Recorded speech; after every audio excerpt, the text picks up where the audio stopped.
পশ্চিম কানাডায় দ্রুত বিস্তার লাভকারী ভয়াবহ দাবানলের কারণে হাজার হাজার মানুষ নিরাপদ আশ্রয়ে সরে যেতে বাধ্য হয়েছে। পরিস্থিতি অত্যন্ত অবনতি হওয়ায় ব্রিটিশ কলম্বিয়া প্রদেশে জরুরি অবস্থা জারি করা হয়েছে। গত শুক্রবার প্রথম চিহ্নিত হওয়ার পর থেকেই বাল্ড রেঞ্জ নামের এই দাবানল অবিশ্বাস্য গতিতে ছড়িয়ে পড়ে এবং অল্প সময়ের মধ্যেই এর আয়তন দ্বিগুণ হয়ে যায়।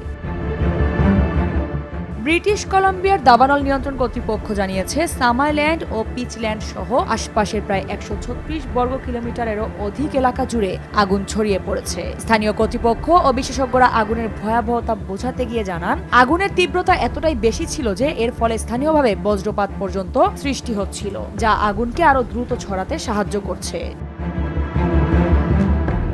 ব্রিটিশ কলম্বিয়ার প্রিমিয়ার ডেভিড ইবি এক সংবাদ সম্মেলনে জানান, একজন অগ্নি নির্বাপন কর্মকর্তা এই দাবানলের ভয়াবহতাকে একটি বোমা বিস্ফোরণের সঙ্গে তুলনা করেছেন। পরিস্থিতি এতটাই দ্রুত পাল্টেছে যে অনেক মানুষ আটকা পড়েছিলেন এবং তাদের বিশেষভাবে উদ্ধার করতে হয়েছে।